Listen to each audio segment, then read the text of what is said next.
BPI Sports has always been a massive supporter of natural bodybuilding, so it only made sense for us and them to partner up. This episode of the podcast is brought to you by BPI Sports, and if you want to support them and us, use code Natty News Daily at checkout for some exclusive discounts off any of your orders. Enjoy the episode. What's happening, people? Welcome to another episode of Natty News Daily. We got the gang here tonight with a special guest, Lee Salazar. Is that how you pronounce it, my man? Yes, sir. Salazar. Perfect. So something special about Eric. He is an IFBB Pro. He's a natural athlete. So it's cool to continue to see natural bodybuilders locking in, not only good placings within the untested side of the sport, but walking away with IFBB Pro Cards. So welcome to the podcast, man. Before we dive into things, maybe for those who don't know who you are, can you give a little introduction and telling people what you're all about? Yes. First off, just thank you for having me on the show. I'm a big follower of just not only the natural community for so long, but all you guys. I love watching everyone. I actually love the turn that natural bodybuilding is coming because of social media and Instagram. You know, it's really starting to, especially y'all guys for making such a platform as Natty News. I mean, that's just insane. That reminds me of I started with Lane Norton, Dr. Joe Klemczewski, like 13 years ago now. And they used to write columns, and it used to be called Natural Muscle and Fitness magazines. And this was maybe 14 years ago, and they used to have columns in there. And it wasn't since then that I felt like a good platform now as, Natty Daily News is making a comeback, and it's really cool because now I'm really starting to see just the connection of your Instagram, like so many just amazing athletes all across the world. But to give a little brief description of what exactly I do is I've been a personal trainer going on 18 years now. So I've been doing this for a very long time. And I always knew I wanted to be a bodybuilder. So, that was already did and done when I was maybe 16 years old, when I used to just check out books from the local library. And so I did my first competition probably early in my 20s. I've been doing it ever since. And I know we could probably dig into that in a little bit. But I'm also the owner of Flex Level Fitness. It's a 10,000 square foot gym here in Houston, Texas. It's an amazing gym. We have top athletes come here: Dana Lynn Bailey, Rob Bailey, John Meadows. We have Strongman come over here. Lane Norton has been over here and done a little seminar. So has DeNova Nutrition, some of the 3D MJs crew. Shredded by Science. So it's a really cool gym. I'm also sponsored by Monster Energy drink, and I'm a boxer, and so that's what I do. Damn. How do we get Monster to promote Natty News? Jeez. Yeah, just keep doing what you're doing. And I had already talked to the manager. We had a meeting. He came down from California, and we had a meeting. Told him that I was going to be on this Natty News. So just keep doing what y'all are doing, and y'all guys can probably get sponsored by so many other things too as well. So that's awesome, man. Yeah. Cool. And I love that last little bit you threw in there too. Like, you're a boxer, right? So I've been following you for a little bit, so I've seen the social media and everything. And when you say that, like it's legit. Like, you compete in boxing matches while you're prepping. And for anyone that follows you or sees you after us, like, showing this, like, you get deathly lean. Like, you're not just someone who's showing up. It shows like you're an IFBB Pro, you're top level conditioning, and you're just going and like beating up people as well. Like, it's pretty incredible to me. And then I could go on a tangent about like fatigue management and Leroy. We kind of joke about this a lot, but like, you're doing it and you're doing so many other things as well. So that tells me that you've kind of figured out the prep. Like, you know how to do it. You've been doing it efficiently, and now you're adding in all these extra things as well, just because you can manage it so well. So I definitely want to dive into that side of things, but let's rewind it a little bit, and let's talk a little about the early competitive history, because you said you started at a young age, and then now it's culminated in an IFBB Pro Card. Let's fill in those gaps a little bit. Okay. when I started, I really feel like a lot of when we're young, we all tend to have the same story. Is when I say young, I'm talking about like 17, 18 at the local gym. And a lot of us are like, oh yeah, I'm thinking about doing a bodybuilding show. Yeah, I am going to do a bodybuilding show one day when I grow up. But and especially when you're small like me, um, you don't weigh a lot, and you're like, oh yeah, I'm probably just I gotta wait until I get up to about 200 pounds, 180, 200 pounds. And at that point, that's when I'm going to really take my career seriously. Like if we even had a career to even begin with, we hadn't even stepped on stage or even, but that's how I used to talk when I was a young kid. And the girls I would date whenever I was a 17-year-old and a 21-year-old, if you ask any of them, they'd be like, oh yeah, Eric, he was always into bodybuilding magazines. He'd be like, hello, I'm Eric, and I'm going to be a bodybuilder one day, and let's go on with the rest of this relationship.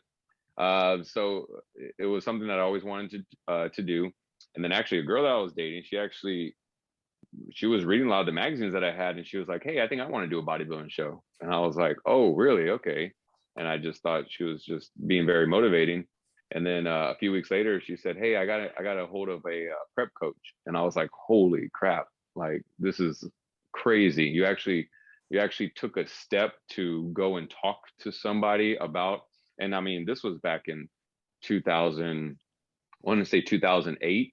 So, I mean, talking to a prep coach, that was something so next level. I mean, if you talk to a prep coach, you're pretty much talking to a double PhD and just the expert of just pinnacle next. I mean, I was a personal trainer, but I would never be on a level of a prep coach. So that, that's the way we looked at it back in the day. And she got her ready for a show, and then she did great. She looked awesome. And then afterwards, I was like, well, okay, I'm not 200 pounds yet, but all right, I guess I'll go ahead and see what we got cooking. And I wanted it to be all natural. I was really big into natural bodybuilding. And of course, actually thinking about it, when I was young, I actually said, you know what, I just want to do my first, and a lot of people are actually kind of like this. I hear some of their stories. It's like, I want to do my first 2-3 shows natural. What is it? Get your feet wet. Yep. And then when sauce. Yeah, once you established your physique, then you can go ahead. And but then I just kind of started falling in love with just the process and how you have to be very meticulous about it. And then I also have similar stories from a lot of pros that are around my age. I know Alberto Nunez was the same as me, where one day we were looking at bodybuilding.com and we saw Lane Norton, Life of a Natural Pro. And we watched every single series, and then we're like, wow, we didn't know that this kind of stuff was, from what we've heard and myths and natural bodybuilding. So that's whenever I hired my first online coach, and that was Lane. And then afterwards, I went to his mentor, Dr. Joe Komzeski, and associate Sean McCauley.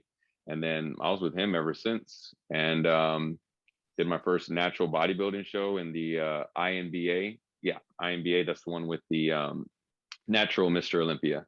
Yep.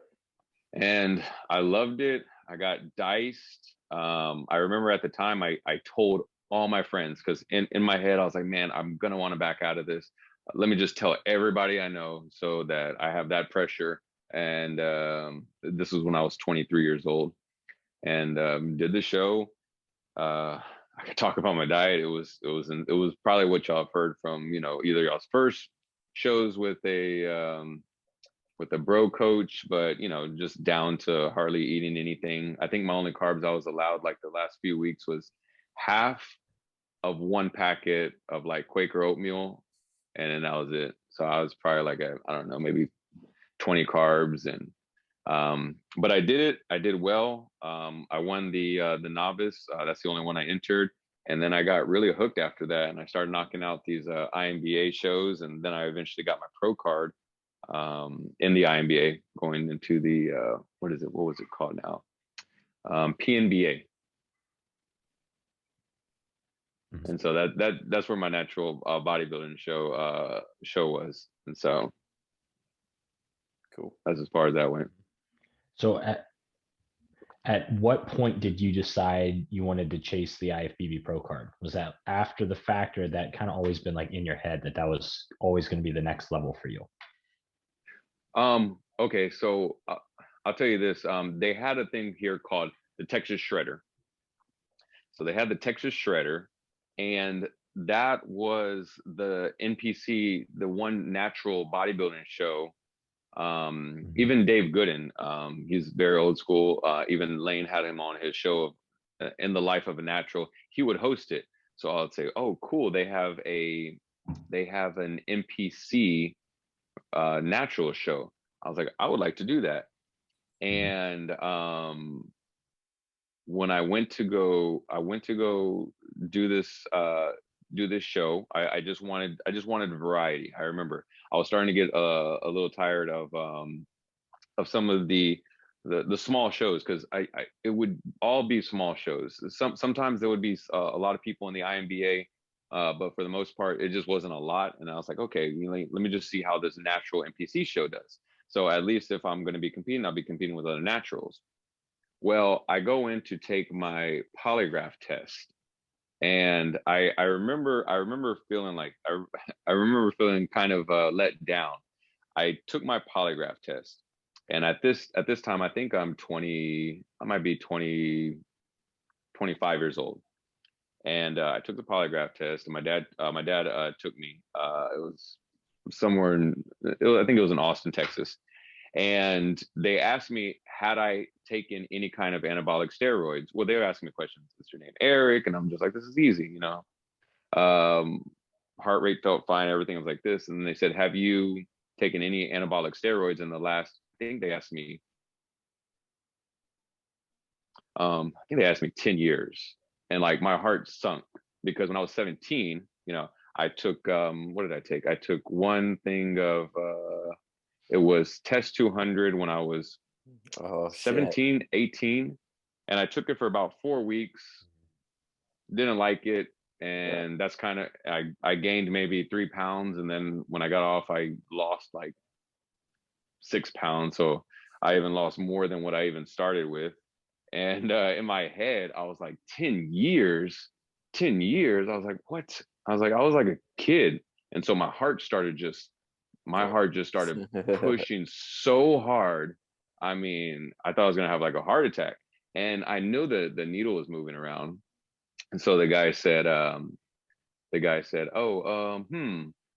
ask you again. He asked me again. My heart didn't stop. I was like, because in my head, I'm like, what the heck do you say? Even because the IMBA that I did, it said, I think it says like the requirements is 2-year drug free. And then once you go to the pro show, it's 5 years. And I was like, yeah, piece of cake. And then, but they had asked 10 years. And of course, my heart was just going, and they go, okay, you're good. You passed. And in my head, I was really let down by that, because I knew I failed it, but they still let me go. And so that was my first introduction also. And even when I got into the truck, my dad said, what's wrong? I was like, man, this show is whack. And he was like, what do you mean? I go, they asked me if I took steroids. I said, I took steroids like 8 years ago for like a month of like one little thing. I said, but, and I know that I failed it, but they passed me anyways. I said, so now I don't think that they fail anybody. I think everybody just passes. I think they just use it as, and I did hear other things a few years later about they could be sued if they actually, within a polygraph test, since it's not a legal kind of thing, that you could be sued, which, I didn't know about that. But here's the funny thing is, actually the not so funny thing is, the very next day, I go and I drive over there and I get weighed in. Everything is good. I was just like, whatever, I don't care. I look good. I came in lean. There are some guys that look questionable already, but whatever. And then as I'm driving, as I'm leaving, I get hit by a car and I break my neck. Oh, damn. Yeah. So I break my neck. I don't have any feeling on the right side of my body for quite a while. The ambulance have to come pick me up. And so obviously I didn't get to do the show. I had to relearn how to hold items again, because I couldn't even I had no feeling really and no grip strength, anything in my right side. So there was a lot of rehab with that. They're just like, you're not going to be able to bodybuild no more. Like your neck is broken. And, but we got it fixed. And I remember the first time I could feel my skin again, and that was awesome. And so by the time I did another show, I wanted to go back into the NPC. And this was now a 2.5 year recovery. And I was like, all right, well, I'm going to go back into it. I want to go back into it, just a normal NPC show. And so I got leaner than I've ever gotten ever before. And I was very intimidated when I showed up. I had never done a regular NPC show. And at this point, while I was recovering, they created the category Bikini and men's physique. So this was brand new. And I remember when I got there, I was diced up. I was a little bit smaller than I am now. And when I saw everybody, they all looked like me. Like everybody looked like me. And I was like, well, I'm last place. This is just silly. I was like, whatever. And but they all stood up and they all went to go walk in the men's physique line. And I was like, what the heck is this? Because this was all brand new to me. I was not used to that. I was coming from old school bodybuilding. They didn't have men's physique. They didn't have women's bikini. Figure a long time ago, they a lot of people don't know this, but Figure used to have to wear two different outfits. A onesie, a one piece, and then they had to wear a bikini, which I'm glad they finally stopped that, because they had that category, like classic figure. I think they called it. They did it at Mr. America. Yes, this is true. Yeah. So so everybody goes over there, and then the actual bantamweight bodybuilders, we get up and there's only a few of us. There's maybe like 7 of us, and I'm like, okay, all right. But of course, there's some big, short, big, swole guys, and so I'm still a little intimidated. But I end up winning, and I liked the way that felt, and so I was like, I qualify for Vegas, for Las Vegas, for USA's, and so we gathered up and we went to Vegas the next year. And again, the moment I got there, so intimidated. I think there was, how many bantamweights? There was 23 bantamweights, and they looked like monsters. I saw their shoulders look big. They were all 5'5" and below. I'm 5'8", so I'm not as short as sometimes people would think online, but they were all 5'5" or below, and they just looked. And again, there I was again, like, well, I got last place. All right, well, let's just see how it pans out. And I ended up getting 5th, which that's the first call out. So you have to at least get the first call out in order to get a trophy, in order for you to do a routine, and for you to be able to qualify to come back the next year. And so I just remember seeing on musculardevelopment.com that Flex Wheeler was talking about me. He was like, man, this guy, Lee Salazar, he really stands out to me. And after that, I was like, well, I retire. I'm good. I don't need to do anything anymore. But that's what really ultimately got me hooked into really saying, you know what? I love natural bodybuilding so much, but still, from when I was a kid, it was me watching Sean Ray, it was me watching Lee Priest, Ronnie Coleman, Kevin Levrone, and I would download these on Napster and LimeWire. I would burn them on a CD. I would take the CD, man, where were these? No, I'm sorry, the DVDs. They used to have the portable DVD players. Yeah. And I would take that with me to the gym sometimes, watch it right before I'd work out. And that was a league that I had always wanted to get into. And now that wasn't going to break me if I never got into the league. But when I knew that I was at arm's reach of it, I was like, I can really do this, and I can do this in bantamweight bodybuilding. And because I mean, the next year I got 4th place, so I was one step closer. And so after I got 4th place, and the next year they made a whole muscular development video on me leading up into the next show, I knew at that point that I was definitely going to get an IFBB Pro Card. Patience is fine with me. I like competing. I definitely had a John Meadows mindset where I honestly thought that I was going to get my pro card when I'm like 41, 42, 43, which is fine because, you know, John Meadows, man, I think it's pretty legendary how many shows he tried to do. But the fun thing is that was my Olympia. I'm not that big.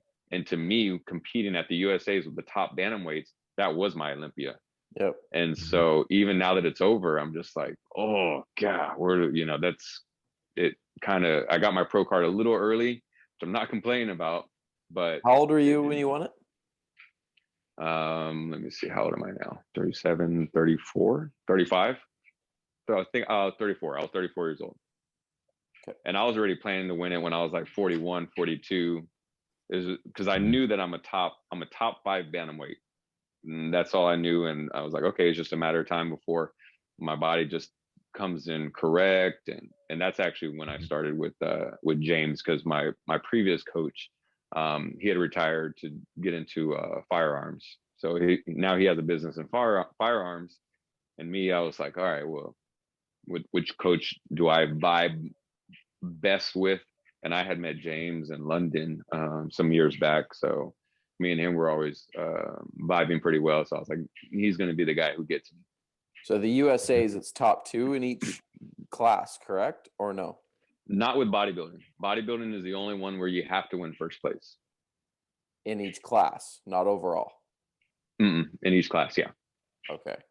Yeah. So bodybuilding, first place in each class gets their pro card. Yes. All other categories, it's first and second in each class. Okay. So you were you won bantamweight at the NPC USA's. Yes, sir. And that's where you won your pro card. Okay. Mm-hmm. And I think a big takeaway from that, and it's a theme that I think the more people we interview, the more we hear the same theme of, you love competing, and that's why you're competing. And you could have been just as happy to continue competing, like you said, until your mid-40s before you ever won what you set out to do, right? I mean, we heard it with Eddie, we heard it with you, we've heard it with like multiple other bodybuilders. It's the top guys too, right? Like they just love the aspect of training and love the process, and they're not doing it for, you know, the glory of, hey, I got this pro card, let me go, you know, brag about it. It's just you keep showing up to prove to yourself that you can be better. And I think that's huge for a lot of people to hear. Yeah. You know, it's also, I never really tried to make a team. I've been prepping competitors for maybe about 9 going on 10 years, but I never wanted that to be my main focus and like make like Team Eric or like Team Flex Level or anything like that. Because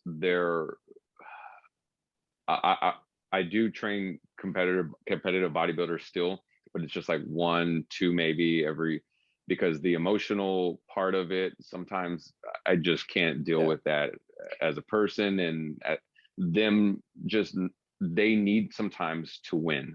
So sometimes I'll have somebody be like, I got to get first place. And if I don't, it will break me.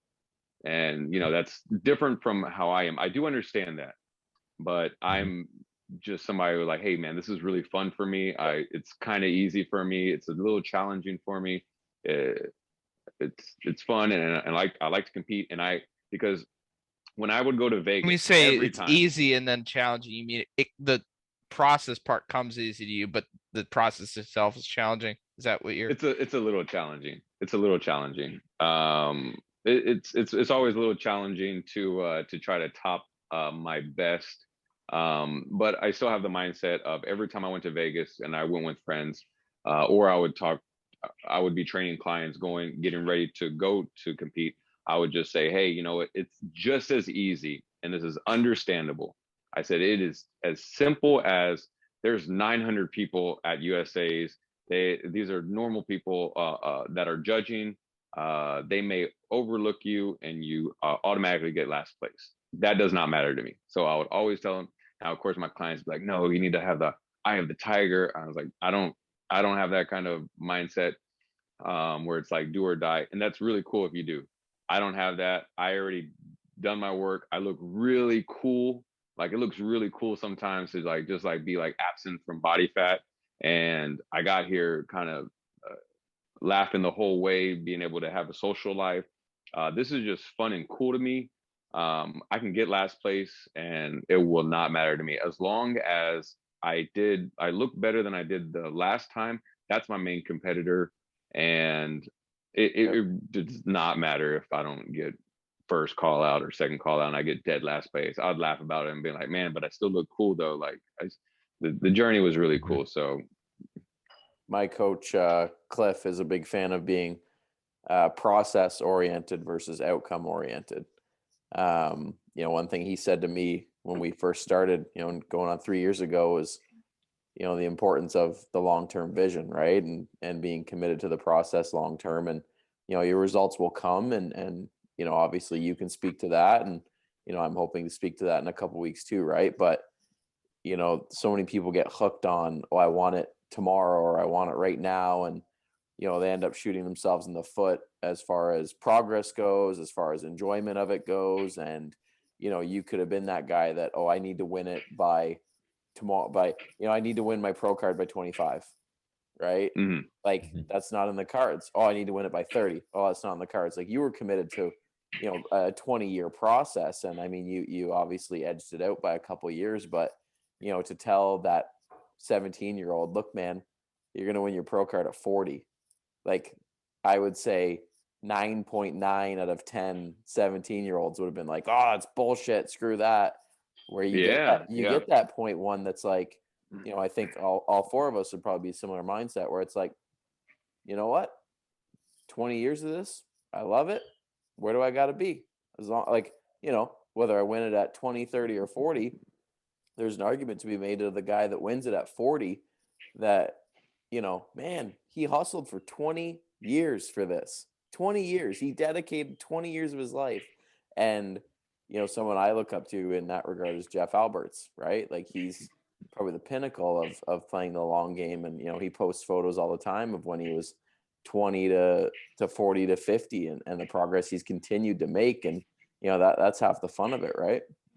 Oh yeah.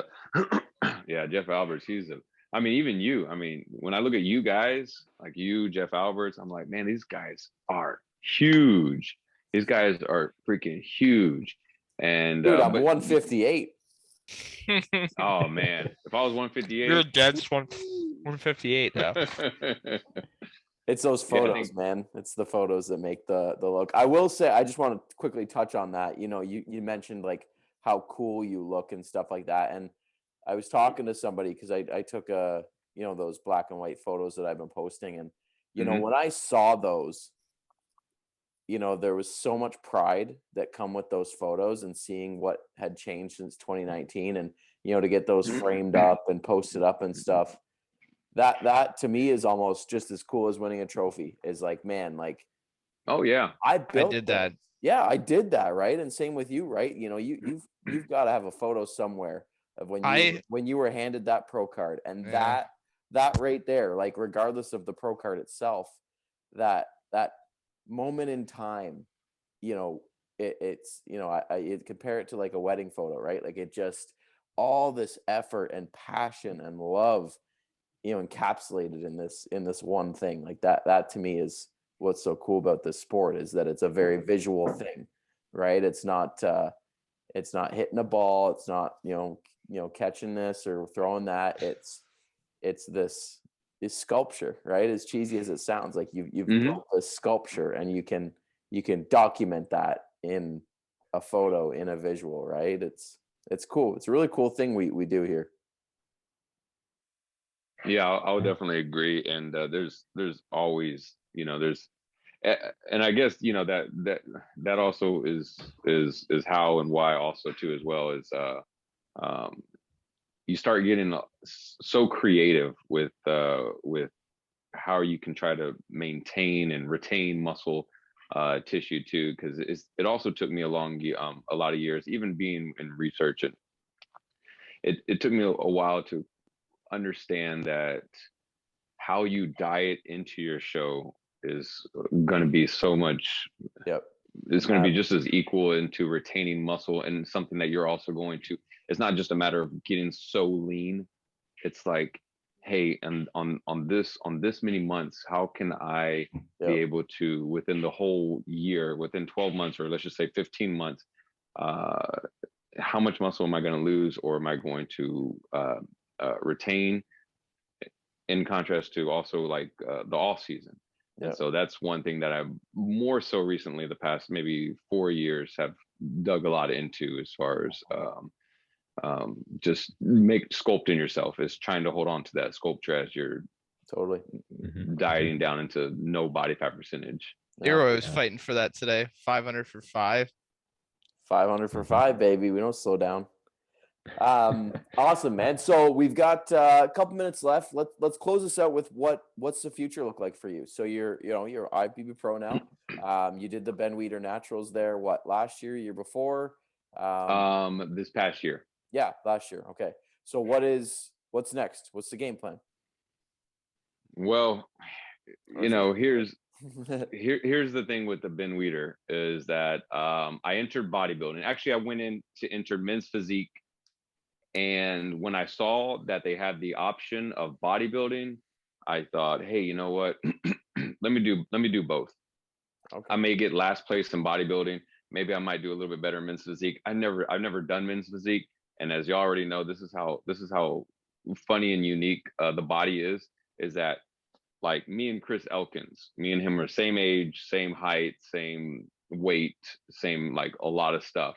But our physiques are completely different. Very different. He has a men's physique body. Yeah. He is. And I don't have a men's physique body. And as much as I tried and attempted to do that, when I look in the mirror, I'm like, this is not a men's physique body. I have more of a bodybuilder body, which I believe, and Chris is my boy, but I believe I could beat him in a bodybuilding show. I think he would beat me 10 out of 10 in any men's physique show that we ever enter together head on.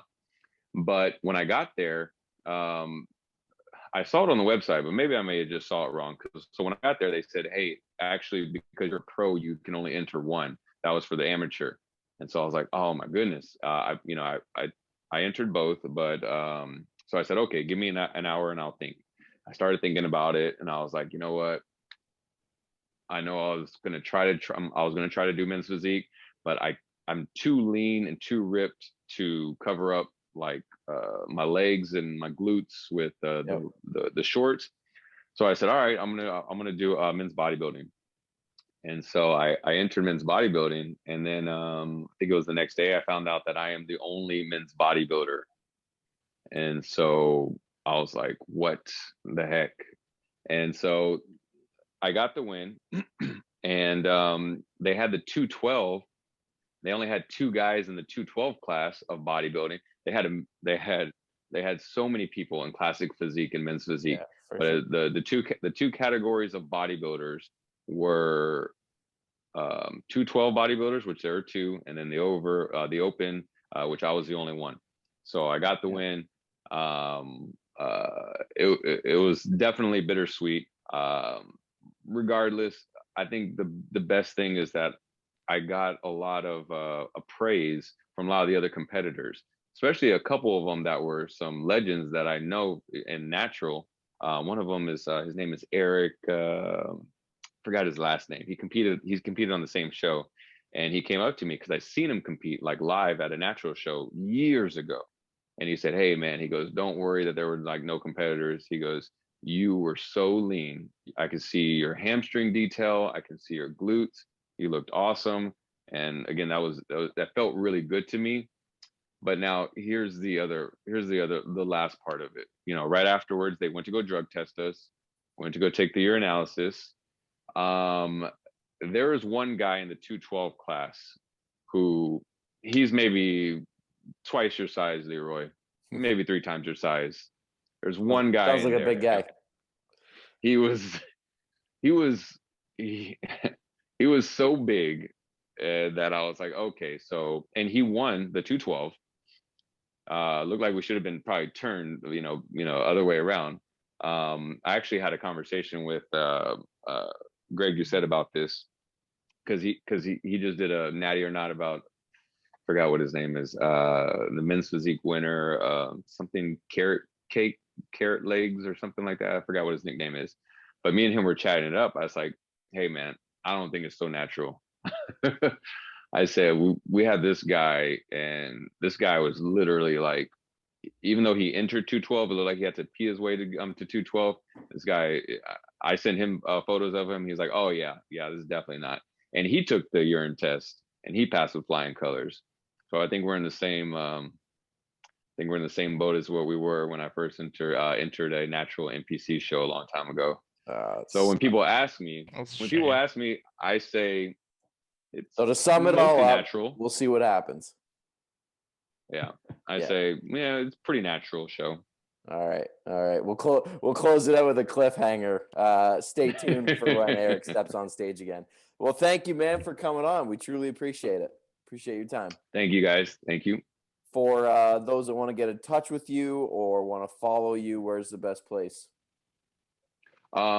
Just you can go on to Eric Lee Salazar, IFBB Pro on my Instagram. Me and James are doing a lot with the weighted vest experiment, so just follow him too as well. Cool. And we'd love to talk about that. Wicked. Well, thank you for coming on again, man. I'm sure a lot of people enjoyed this episode. I know the three of us definitely did. And again, we thank you for coming on another episode of Natty News Daily. For those of you that watched, we thank you.